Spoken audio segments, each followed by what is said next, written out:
Hey everyone, Susan Garrett here, and today I put together this presentation on goal setting, meaning to post it inside of Handling 360 in my little video blog area called 360 Views.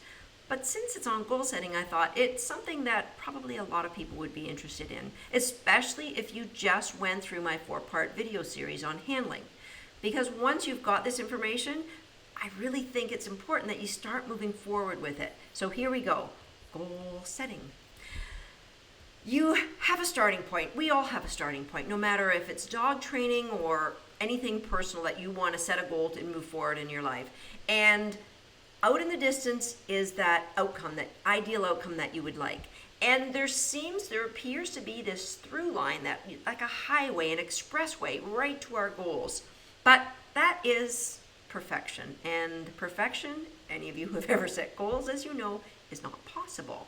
That is a mythical line towards our goals.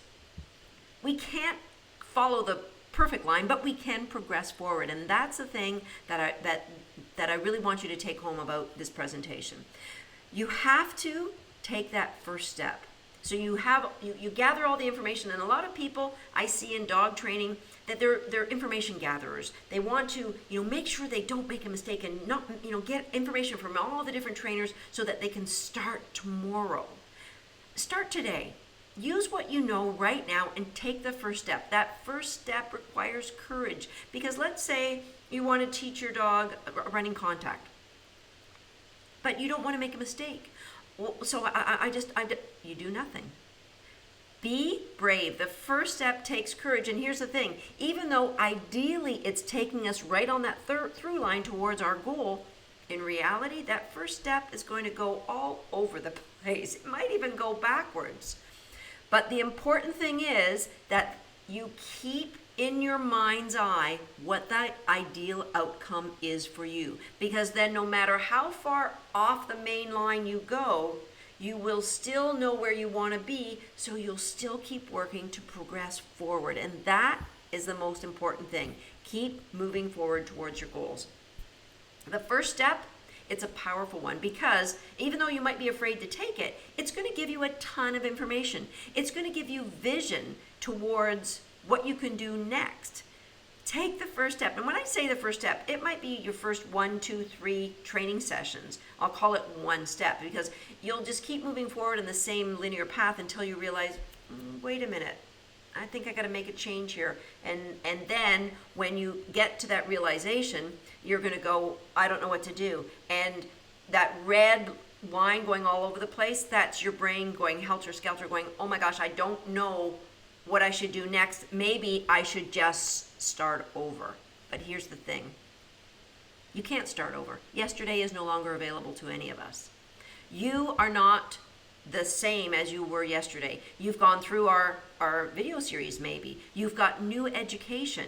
You can't unknow what you know. You've done many training sessions with your dog. Your dog can't unknow what he knows. So maybe you didn't train the perfect thing. Maybe your dog's jumping off of the A-frame. Maybe you're wanting to train start lines and your dog's breaking all the start lines.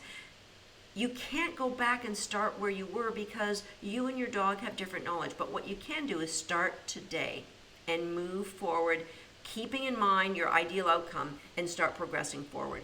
And so what you're going to do is you need a change of tact, and you start moving towards a new goal. And you go past the through line. You don't mean to, but that's just the way it is. You think you're moving in the right direction, and you look at where that line passes through our red line. You are making progress, and that's the important thing. And you're going to get all the way down to some arbitrary level, and you're going to go, wait a minute, I got to turn around because I'm not getting the results I want. That arbitrary level is what I would call a range of acceptable behaviors, and we all have them. And they're going to be different for each of us. A range of acceptable behaviors for ourselves as trainers, and for our dogs and our expectations of the dogs. So within that range, let's take a novice person. Perhaps their ideal outcome, their ideal goal, if you're like me, when I first started out in agility, my ideal outcome was just to see my dog doing the obstacles, running a course. I just wanted to run a course.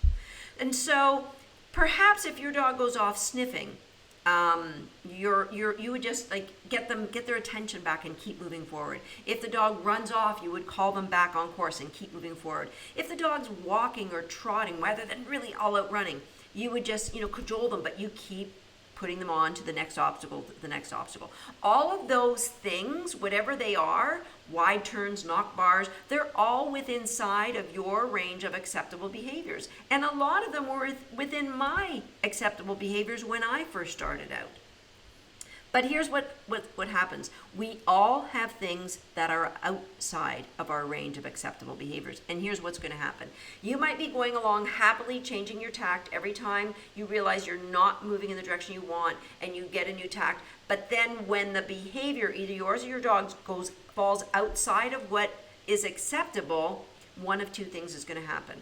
So let's, for example, say your dog has been distracted, running off, sniffing, but now he's gone from running off sniffing to targeting dogs. He's chasing down dogs and potentially he's biting you, or maybe biting the judge or biting another dog. So that behavior has fallen outside of the range of acceptable behavior to you. You're either going to stop and create a new path and work diligently hard to overcome that. Your new goal now isn't seeing your dog see agility equipment. You abandon that goal. And you do either work on your dog having a better recall and having more value for you, or you might just say, my dog's not going to be an agility dog. I'm not going to see my dog doing agility equipment. It's just going to be a family pet. Right? So a lot of the times people get frustrated or discouraged by the going so far away from that through line. But as long as you're making progress, you can keep moving forward, and a lot of people do. They're not moving as fast as they'd like towards their goals, but they keep moving towards them, and eventually they get there. So maybe their dog takes a year or two longer, but they finally get them running an agility course. You're making progress. So every time, even though you're going all the way up here and all the way down here, do you see that red dot? It's moving forward. You are inching along that through line for yourself. But if you looked at the all the way up as a unit of time, and you were to map that unit of time along the through line towards your goal, take the next step. In just those first two steps, if you had a narrower acceptable range of behavior, you could be a lot further along your goal. Instead of just being there, you could be all the way down there. Now, how do you get that narrower range of behavior? Education. That's number one. So those of you who are watching this from inside of Handling 360, we have narrowed your range of acceptable behaviors in the plans that we have here on our course. For the rest of you, it could be reading books, reading DVDs, or watching DVDs, working with a great coach, somebody who is really experienced and really understands the sport. They can narrow your range. Now, a not so great coach could actually widen your range. Be careful of that. But you could consciously do it yourself, but without the education and the know-how, it becomes tougher. But here's the thing. Even if you're all the way up and all the way down, as you are progressing, think of it as driving a car at night. You have the beams from your lights. And what you need to do right now is lit. You can't see what's off in the darkness. You can't see the path to the ideal goal. That's not clear to you. But you can see what you need to do today, and that's what you should be doing. Be courageous, be brave, take those steps, and keep moving forward on your path, because a really cool thing happens. You see, when you first started out, how wide the range of acceptable behavior was? Well, let's look as you get closer to your goal. The range narrows, and the range narrows for a very good reason. Because early on, let's say you were teaching your dog to hold a sit at the start line, you wouldn't consciously be aware of your dog's weight shifting, of the butt coming off the ground a bit, of the forward paw moving, of before, all that you might notice is your dog blowing by you, taking obstacles. And so you have to consciously become aware of those little things when your range of acceptable behavior was wide. As you get closer to your goal, those things move from being conscious thoughts on your part, oh, watch my dog's feet, watch my dog's head, to unconscious habits. because the range of acceptable behavior as you move towards your ideal outcome becomes narrower, and you have developed some really good new habits. They're no longer conscious thoughts for you, you just do them. And that's the neat thing. Now, you might look at an elite trainer, somebody like myself who's been on the podium at a world championship, and you may say, you get to train your dogs all day long, that's why you're so good. But really, that's not the case, because those of us at the top of the sport, all that we're operating on is a narrower boundary for acceptable behaviors. So we change our tact a lot quicker, which means we progress down that line a lot faster. It's not that we train anymore. As a matter of fact, we train a lot less.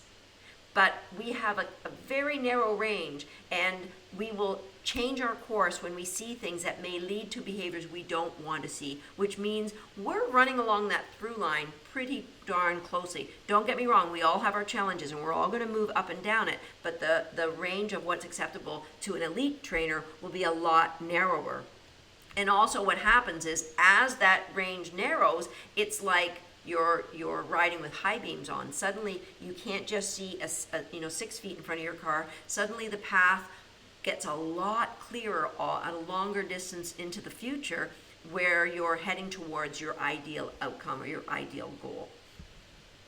Once you narrow that range of what's acceptable, your training becomes far more efficient. And with efficient training, what happens is it lowers the frustration for you and it lowers the frustration for your dog. And that's the really cool thing about training. And what happens now is, let's say my first goal, maybe your first goal, was to see the dog just do agility. I just want to see him go over the obstacles. And then you achieve that with me, my very first run, 65 faults, thank you. And now I have a new goal. I want to see my dog qualify. And so I want to keep the speed and all that fun stuff, and I want to get a qualifying score. And so we have a new goal. Once you've achieved that first goal, you move on to a new goal. And guess what? You don't start with that big range. You start with your new narrower band of acceptable behaviors. You move towards your next goal, which may be qualifying. You achieve that one, you go towards your next one, which may be getting to a national finals or getting on a podium at a world championship. Who knows? That's how goal setting works. Let's just recap it. Keep in mind, it's progress, not perfection. Please don't get discouraged when you go above that through line or the highway towards your goal. None of us has the free pass to the highway. No matter where you are, no matter how far above the highway you get, keep focused on your ideal outcome, and that's what's going to drive you forward. That's what's going to keep you putting one foot in front of the other. That's what's going to keep you motivated to keep trying. Know that there's no going back to yesterday. You have a new starting point today. Yesterday is done. You can't unknow what you already know. Good coaching or good education is going to narrow the lines of acceptable behavior for you and your dog, which is going to make your training efficiency skyrocket, getting you to your goals a lot faster. Once you've achieved your goal, please set new ones and keep setting new ones, because that's what keeps life fun for both you and your dog. I hope you've enjoyed this video, and if you're not watching it on my blog, you can go to my blog at susangarrettdogagility.com. I've got a lot more great articles there for you to see. Thanks, and have a great day.